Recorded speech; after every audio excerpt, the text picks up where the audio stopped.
So there was recently a large delegation of diplomats from countries around the world touring the occupied West Bank. And let's go ahead and put these images up on the screen.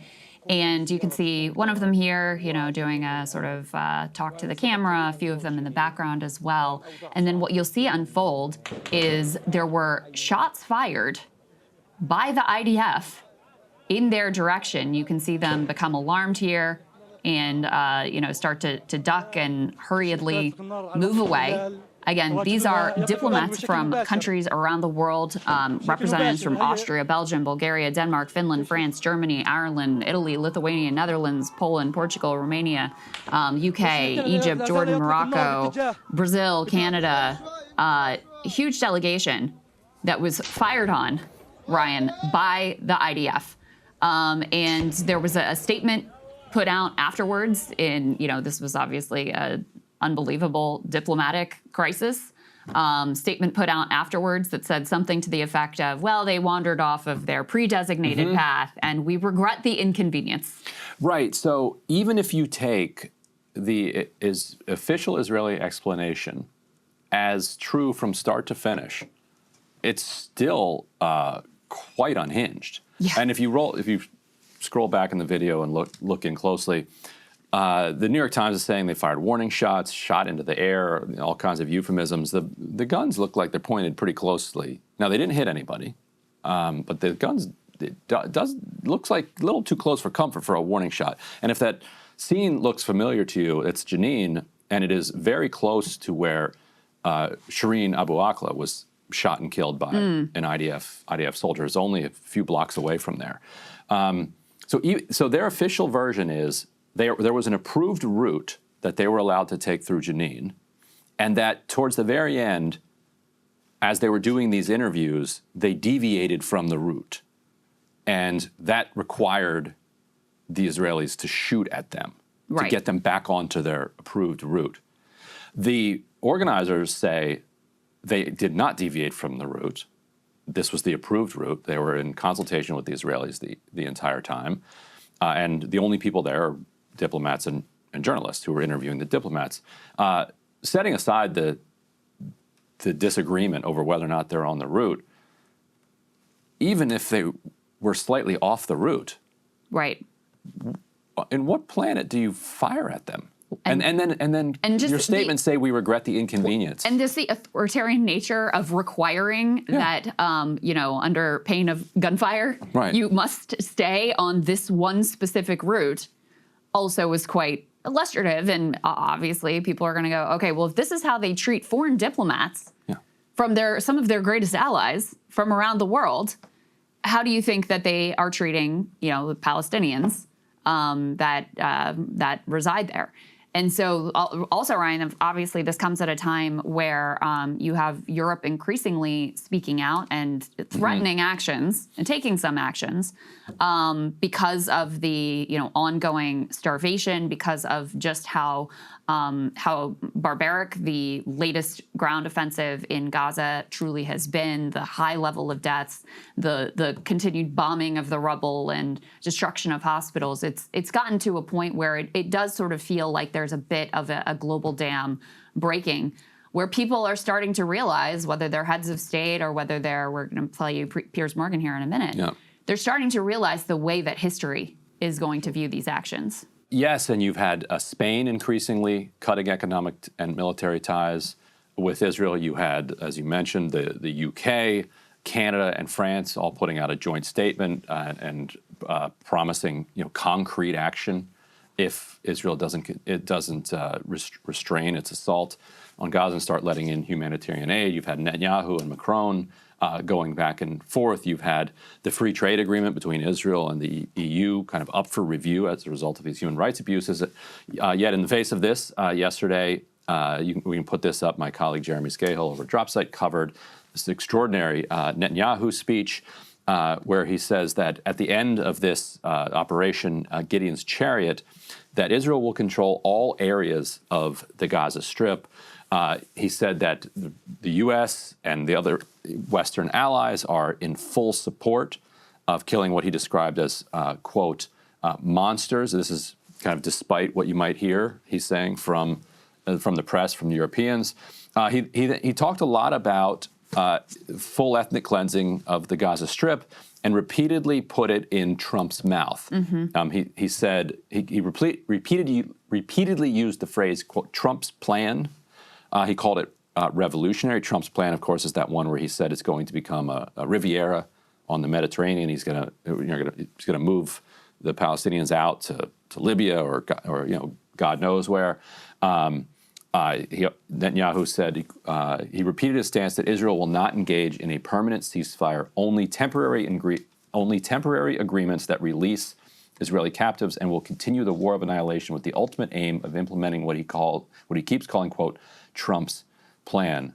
And then finally, Netanyahu says it is taking this long to, quote, defeat Hamas because, quote, we want to achieve our goals with minimum loss of IDF soldiers. It won't take another 18 months. And then he added that Israel will only allow aid for Gaza that is distributed in individual meal boxes, not trucks with aid for local distribution, as they've been doing. And they'll create, quote, sterile zones to distribute more food. So continuing to use the starvation as part of his tactic plan here. Yeah, and one of the things that was really significant from his comments is, for the first time, he's now asserting that the implementation of Trump's ethnic cleansing plan is now one of his conditions for ending the war. And he says it's underway, that it's not a future plan, that he is using the starvation to enact this plan. This is all happening while Trump is allegedly, like Biden, getting very frustrated. Very frustrated behind the scenes. Behind the scenes, very frustrated. And is continuing with his negotiations with Iran. They're meeting in Rome on Friday, while Israel, we can put up C. Let's put up C3 first, because this is relevant to what we were just talking about. Netanyahu has lots of public support. Like this, he's not going out on a limb here. Right. When he's doing this, the survey on Israeli Channel 13 is, does Israel have to let in humanitarian aid to Gaza? 53% of Israelis say no. So 53% of Israelis endorsing just objective war crimes. And 34% saying yes, 13 don't know. I would be interested in the religious breakdown in the subtabs. Right, if 10 to 20% are Palestinian citizens of Israel and they're polled there, or Druze citizens of Israel. Yes, the numbers for Jewish Israelis are almost certainly even higher. Right, those are tipped. The scales are tipped there by that. So putting up C4, relevant to all this is that this is a follow-up to the CNN story from 2 days ago, where CNN reported, based on American intelligence officials leaking to them, that Israel was preparing to strike Iran alone without U.S. support. The update to that is now that Israel is planning to immediately strike Iran if talks between Iran and the United States break down. So they would not. So as long as the talks are going, according to this report in Axios, Israel will hold back.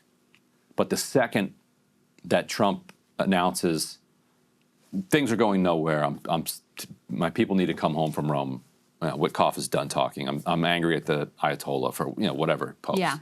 That they're saying that at that moment they're going to strike. With basically the calculation being from Bibi that Trump will be mad and will accept such a thing in that moment of talks breaking down. I saw you and Jeremy speculating a little bit, like, who do you think is leaking these reports, and to what are they trying to accomplish? I think originally it was the one to the CNN was Americans basically telling Israel, we're aware that you're doing this, and we don't approve of it. The alternative explanation is they do approve of it, but they want to publicly wash their hands of it, because the assault on Iran, if it is carried out, could have horrific reverberations around the entire region, and also for American troops who are in the region. Can it be done without our assistance? They can drop bombs, and this also goes back to a point that I've seen my colleague Maz Hussein make, that the goal is not necessarily ending the nuclear program. The goal really is to crush Iran politically and substantially, to make it so that Iran is not an economic and political power in the region.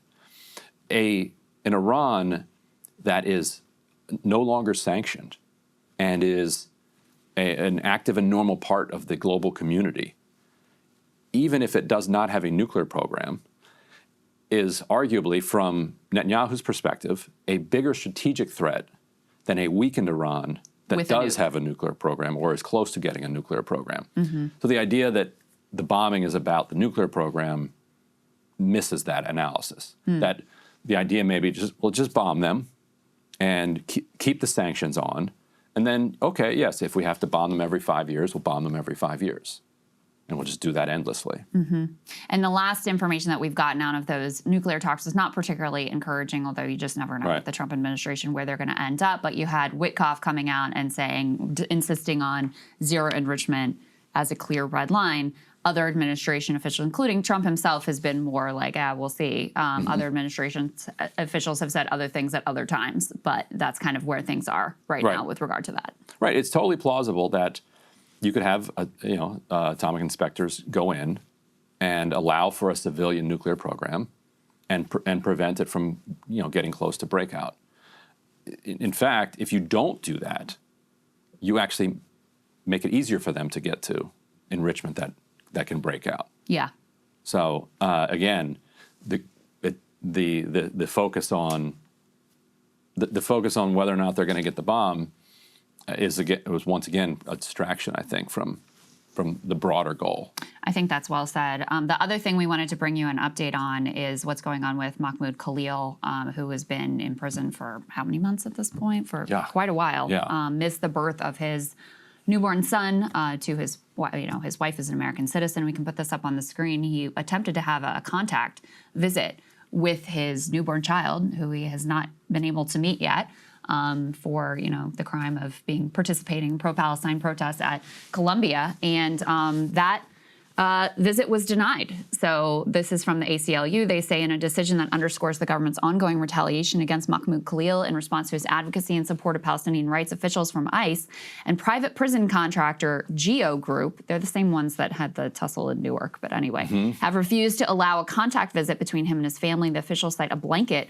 no contact visitation policy and unspecified security concerns relating to the presence of a mother and a newborn baby. I think we may have another piece of this statement here that we can read.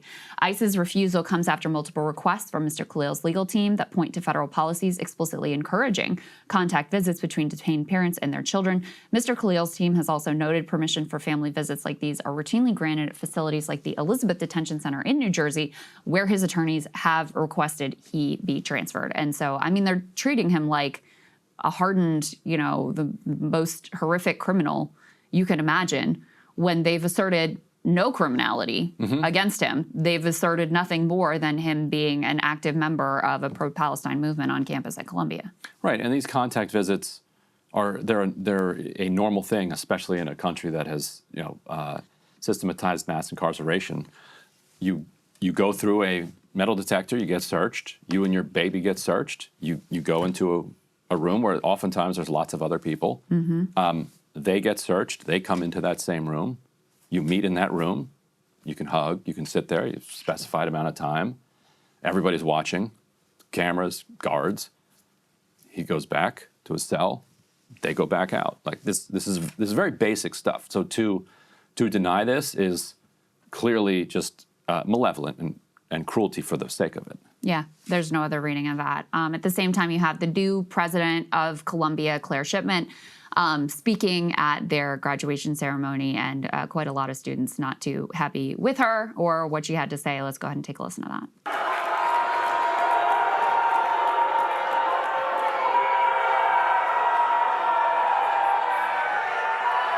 Good morning, class of 2025.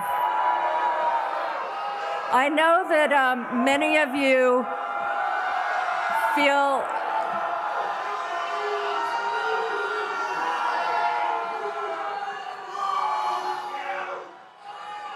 Good morning, class of 2025.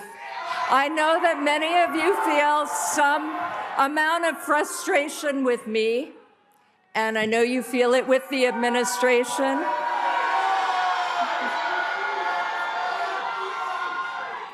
And I know we have a strong, strong tradition of free speech at this university.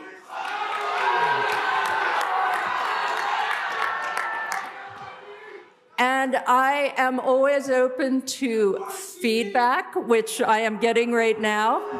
The work of your generation will be to shape these interesting times, to define the values.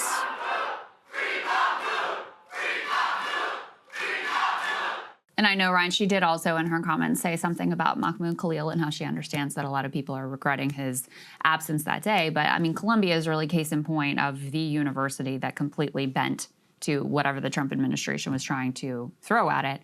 And all it resulted in was more and more demands being made of the university versus, you know, any sort of like appeasement and, oh, they're just going to give up and go away now. Yeah, and Shipman, as a long time television correspondent before she got into her other career, was a very well known figure in like the 90s and 2000s with Good Morning America. Was until recently, you know, married to Jay Carney, who himself was a top Washington journalist, and then became a spokesman for Obama, and then a spokesman, I think, for Amazon. That tracks. Yeah, and so, you know, to have a journalist at the helm of this completely embarrassing capitulation is doesn't speak well to the kind of ability of kind of broadcast journalists to stand up for their craft and their trade. Yeah, well, and we've seen plenty of that coming from other news outlets as well. In fact, it's not in the show, but I don't know if you saw, there was some memo that went out from Bob Iger to the ladies at The View that they need to tone down their political rhetoric. Right. So, yeah. Yeah, broadcast journalism is are we broadcast journalists? We're broadcasting, but not really, right? Yeah, I don't know. Hope we're not. I don't want to be part of that club right now. No. Hey, if you like that video, hit the like button or leave a comment below. It really helps get the show to more people. And if you'd like to get the full show ad-free and in your inbox every morning, you can sign up at breakingpoints.com. That's right. Get the full show, help support the future of independent media at breakingpoints.com.